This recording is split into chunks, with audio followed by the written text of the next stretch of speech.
Welcome back to another episode of Retail and Change. I'm your host, Joseph Lohmann, and I'm joined today by Adam Blair, who is an editor with Retail TouchPoints. Welcome, Adam. Thank you so much. I appreciate it. So tell me a little bit about yourself. Tell me Sure. a bit about your background. Sure. Well, I've been working in business publishing for probably about 40 years or so. And I've been covering the retail side of the industry for about the last 30 of it in various channels: optical, supermarkets, just general retail. So it's safe to say you like retail. I like you like retail. Talking about retail. Yes, I do. I do like. The reason I like talking about retail, and this is in my little mini bio, is that there literally is always something new to learn. I mean, it's not like you learn it and you get it. There's always something new advancing, whether it's adaptations of an old technology or totally new technology. So yeah, that makes it interesting to cover. Which is why I'm pleased to have you on the call or on the podcast, because the point of Retail and Change is to talk about the change going on in retail. Sure. It's always changing, it's always evolving. So I'd love to talk with experts like you who have seen how things have evolved and have some ideas on how things are going to change in the future. Okay. So tell me a little bit about Retail TouchPoints. Sure. Retail TouchPoints is an online publication. We have weekly newsletters that go to an audience of 90,000 retail decision makers. We are focused on the customer-facing side of retail, but obviously a lot of technology and processes go into making whatever customer-facing interaction happens, so we cover that as well. We're very horizontal, both in terms of the verticals that we cover, pretty much everything from convenience stores to department stores, big box, etc. And also our readership is very horizontal. It's everybody from the C-suite down to like the VP or director level, obviously depending on the size of the company. Small enough retailer, the CEO is also the IT person. Big enough retailer, there's an entire IT department. So that makes me, which fits in with my personality, I guess, a generalist. People who write for business publications often know a little bit about a lot of things, and I think that's probably where my sweet spot is. Okay, so as a generalist, okay, what is the state of retail right now? Is it good time to be a retailer, bad time, in the middle? That's a really good question. I think it's a very good time to be a retailer in the sense that while COVID was horrifying and a huge disaster for things in general, it really accelerated some trends that were already happening in retail in terms of the move towards e-commerce and the demands of COVID, of having to have curbside pickup, for instance, or buy online pickup in store, pushed a lot of retailers to implement things that had already been on their roadmap. And I think that no one wants to say like, oh, things were better when we were all wearing masks and there was no toilet paper. That's obviously not true. But I think retailers learned something from this. Two things. One is they can move quickly when they need to, which they obviously needed to when it first hit. And there's multiple ways that they can interact with customers. The challenge, of course, is, and it's been the challenge since omni-channel became even a discussion point. How do you make that interaction consistent across multiple channels and in multiple situations? Because obviously people are not just getting up, going to the store and buying something. It's a multi-point operation. So I think retailers got a little smarter about that. It forced them, in order to survive, to think about the future of operations. Yes, exactly.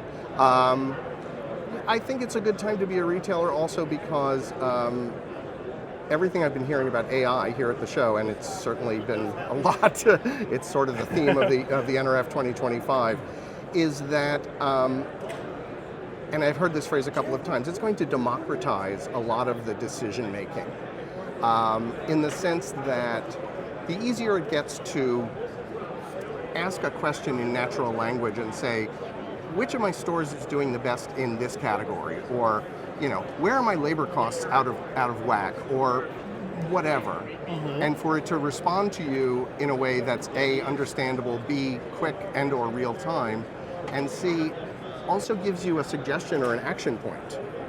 I think that's, to some extent, and obviously it's how it's used and how the AI is and how it's trained, et cetera.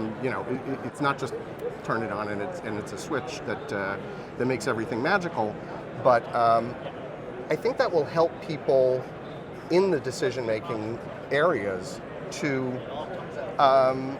do their jobs in a more streamlined way. The other thing that's happening is, I think also consumers, while they're certainly demanding, and they've always been demanding, and they've to some extent gotten more demanding, the fact that they're interacting with tech so much more, including AI, means that retailers are free to reach out to them in different ways. Social commerce is probably the best example of that. That it's already happening, and I think it's going to happen some more. What do you mean by that? Well, I think let's look really, really way back when, say, department stores were kind of the leading retailers. The times when malls became a real thing, and even before that, department stores were setting the trends. They were saying, women's fashions this season are going to be, stylish or they're going to be stripped down, or it isn't always that direct a thing, but consumers are more in the driver's seat? Exactly. Okay. You would go to the department store and say like, oh, this is interesting, I haven't seen this before. Now you're going on a social network to see that and say, hey, I want to outfit myself for an outdoors lifestyle. No, I want to be elegant and luxurious. No, I want to be like trendy casual. And speaking of AI, you can probably ask that and it will say, great, here are the things you need. So do consumers know that that's changed? I'm not sure. Do they know that they're the ones making those decisions now, or are they still looking for? That gets into a fascinating area because there's, I think the consumers, one of the speakers here was Doug Harrington from Amazon Stores, and I caught the tail end of his presentation, and he was talking about some of the innovations that Amazon has introduced over the years. And he talked about the introduction of Prime, their loyalty program that was a paid loyalty program. People don't remember that was like, I have to pay you to be a loyal member, and yet it has become like the flywheel of the flywheel for Amazon. Once you're in Prime, you're like, I'm going to order as much as I can from Prime. I'm going to take advantage of this. I'm going to, watch Prime Video. And the information that Amazon, or really any retailer or brand, can get from that type of loyalty program is gold. Whether they actually use the gold for everything that they should, that's another question. But this is another point I wanted to make. We've gone from the retailer is providing a service to consumers to the consumers are providing a service to the retailer, in the sense that, and this is all about the growth of retail media networks, retailers know, I have an audience. My loyalty program has X million people. My data about how people shop for my product is extensive. And that's something that advertisers want. So in some sense, the retailers are serving consumers, but they're also selling the consumers, as it were, to other people. So I may have lost the thread of your question, and I apologize. So the consumers are now part of the product that the retailers are selling. Yeah, and in some cases. The less sort of 1984-ish aspect of that is, to some extent, consumers are becoming aware that their attention, we're in the attention economy, their attention is valuable. And they're probably not as aware of it as they could be. I think another thing, for instance, is consumer attitudes towards AI. It's like anything else that comes along, people are frightened of it, they're excited by it, and they do all kinds of predictions, positive and negative. But I think what's happening now is that as consumers, and you always have to remember that your employees are also consumers, as they start to use AI and recognize, oh, I did this with AI, they will be more comfortable. I had said maybe a month ago, it's like, I think consumers are not aware of what AI is doing. In other words, they're not aware that it figured out a better delivery route so you get your package an hour ahead of time, or they made sure that everything that was on the shelf, that was supposed to be on the shelf, was on the shelf. I think AI is going to become more prominent, and that consumers will be somewhat aware of it. And not every consumer, obviously. It's going to be a range of responses. Sure, but as in generalities, of course. Yeah, of course. You mentioned earlier AI being able to give retailers, operations people, valuable information on how to guide their business. I think a lot of the perception, a lot of what people think AI is for right now is writing things, right? ChatGPT, I can have it write a blog post or write a letter or something like that. Right. And you mentioned seeing a lot of technology here that's kind of shifting that approach, specifically for the retailers, around being able to use it for business intelligence and actual actionable things as opposed to just content generation. Yeah. Are we there yet? Do you see anyone who has it figured out? Anyone who's using it in a positive way? Certainly, there's companies using it in a positive way, and I wouldn't say anyone has figured it out, because even by the standards of retail technology, which tends to shift and advance very quickly, it's advancing very quickly. The best example I've seen is a session I went to where the CIO of Lowe's was talking about how they are using digital twins of the store. A digital twin is essentially a visual 3D rendering of what's in the store. Every product, every fixture, every display, every shelf. They showed a video, and she had to say, this is not a video of an actual store, this is a 3D rendering.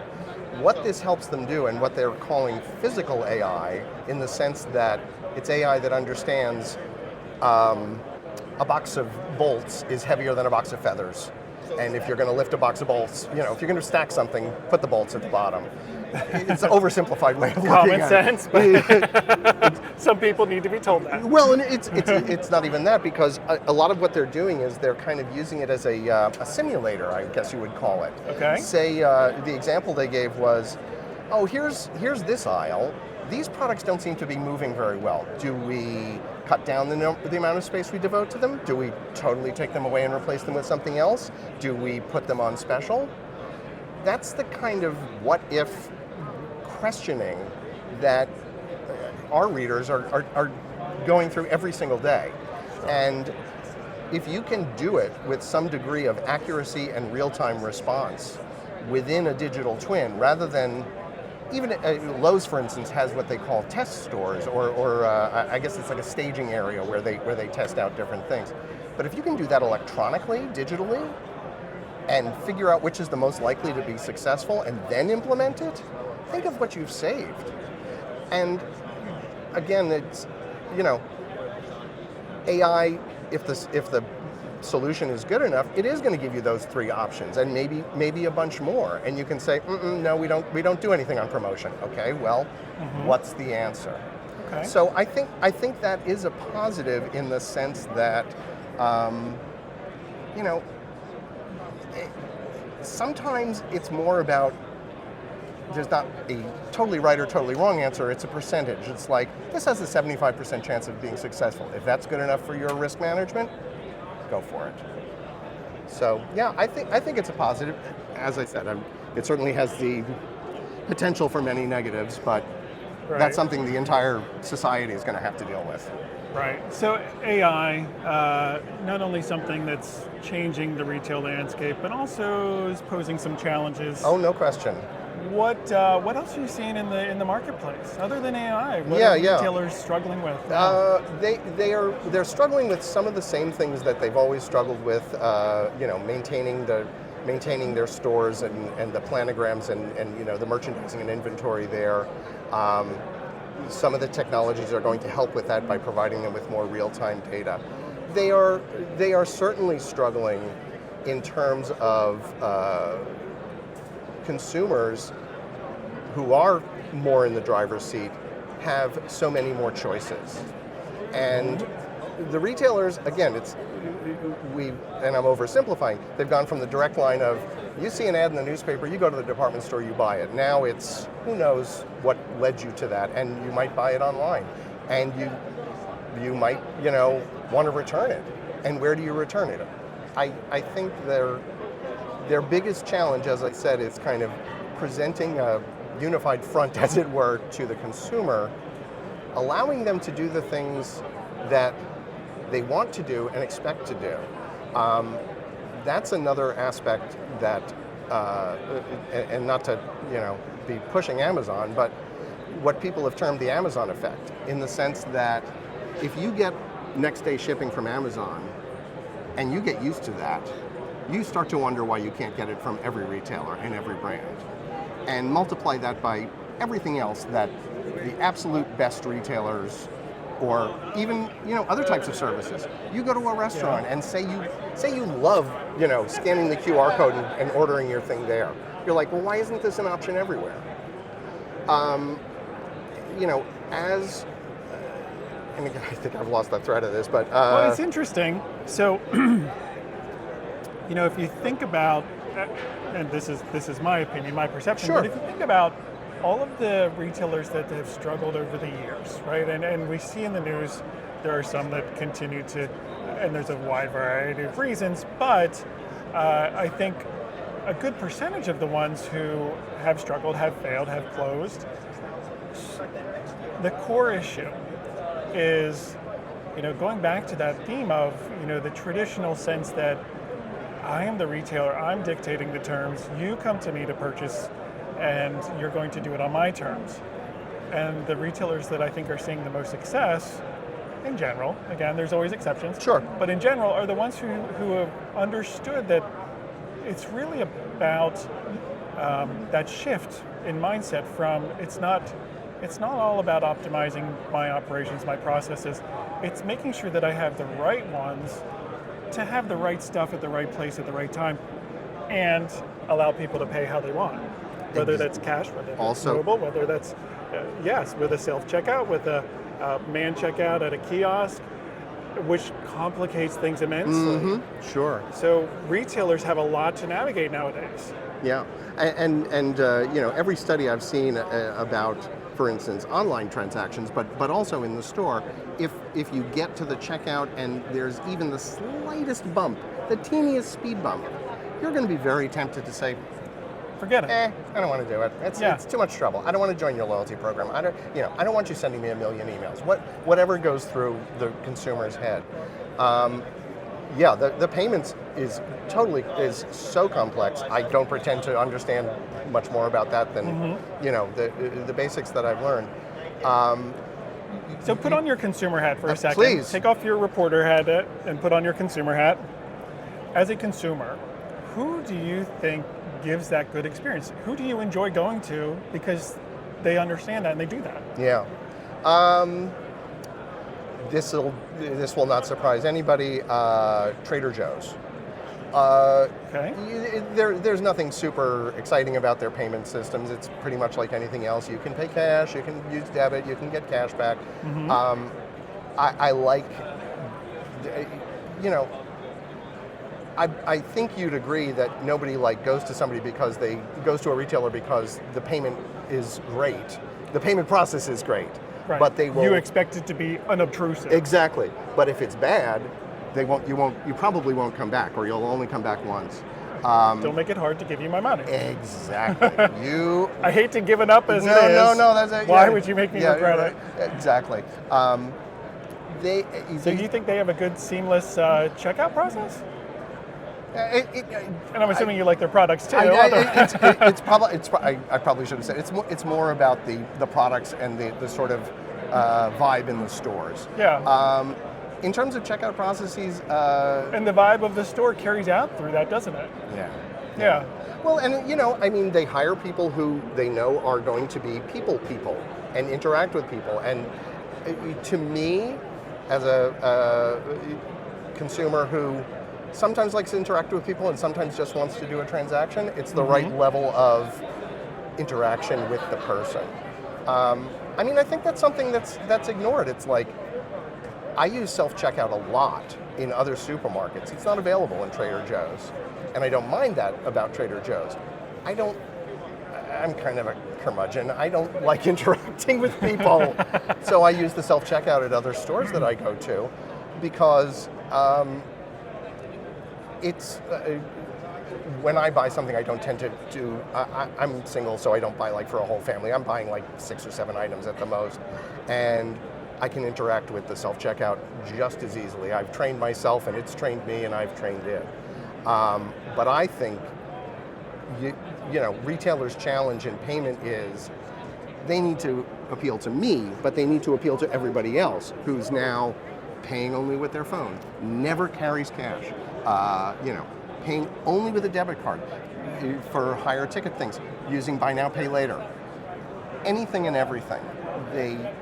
And the retailers have to make choices, obviously, but I'm sure they want to maximize the ways you can complete the transaction while minimizing their own costs and operational complexities. Right. Yeah. Which is, one of the values that we bring to the marketplace.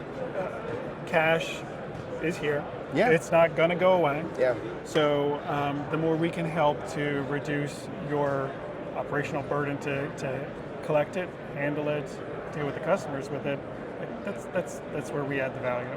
Okay. What other things would you like to talk about in Sure. terms of retail?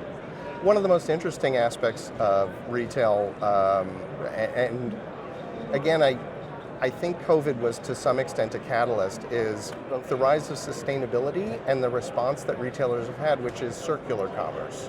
So it's not just retailers saying in their annual report, oh, we're using, we're making the products from recycled fibers, or we're investing in. It's that they're making it tangible to the consumer.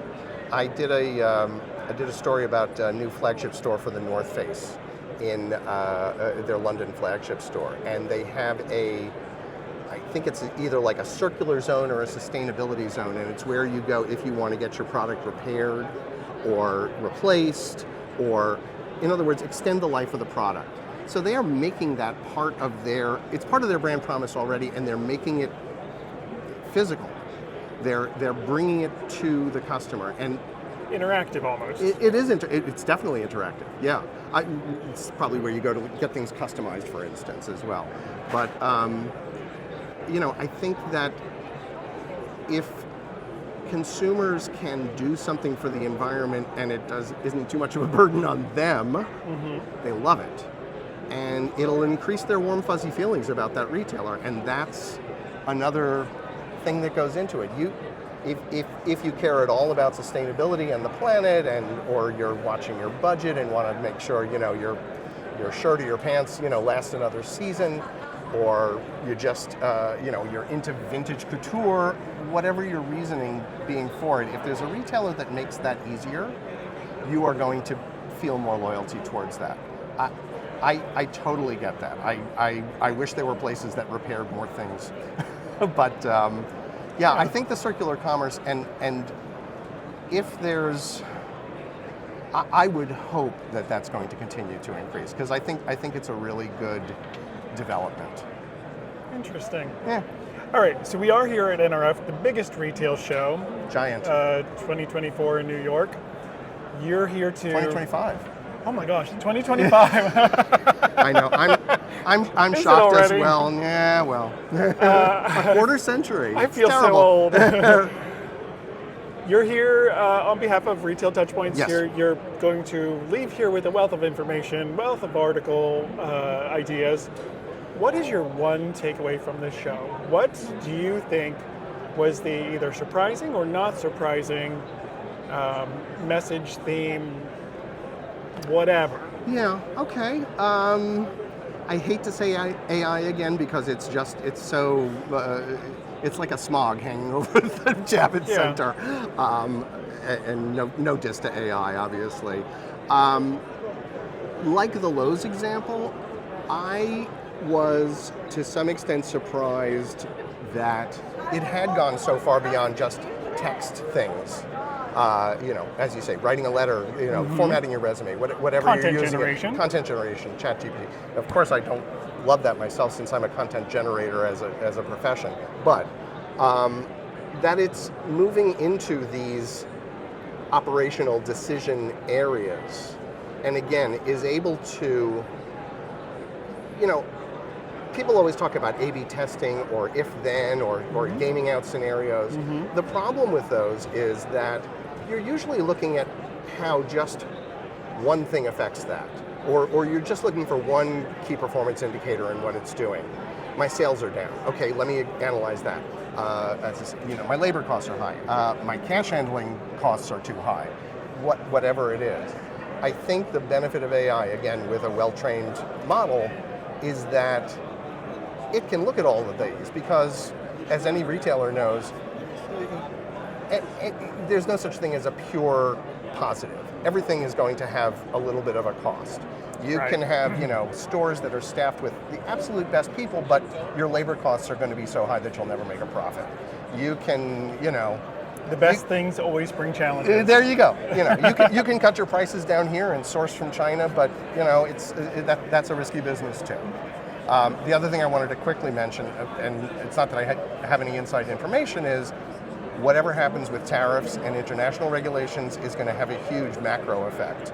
And retailers, I think to some extent they're already figuring that into their plans, but that's also sort of a wild card. It will definitely be an interesting year, I believe. Yeah, but I would say pleasantly surprised that while again it's not doing everything for everybody, and that's good because people need jobs, that AI is being used in more areas and areas where you might not think that it's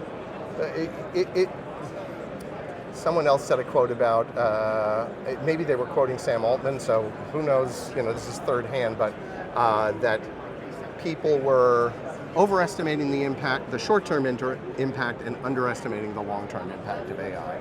Yeah. Probably it will, like the internet did, like e-commerce did, become such a part of people's lives that they eventually won't even think about it. It'll just be, you turn on the tap, the water comes out. Get past the initial excitement, the unmet promises, and then we find the gold. Exactly. It'll be interesting. So I would love it if you could join us next year at NRF, and let's have a discussion about what's changed in AI. I'm sure we're going to be surprised by some of the use cases, and we'll see where it goes from there. Okay, great. Well, I'd love to. Excellent. Thank you so much for joining me, Adam. You're absolutely welcome. If you would like to follow Adam and his Retail TouchPoints, we will link them in our show notes below. And if you enjoyed this podcast, I would love it if you would follow us on YouTube, Apple Podcast, and Spotify.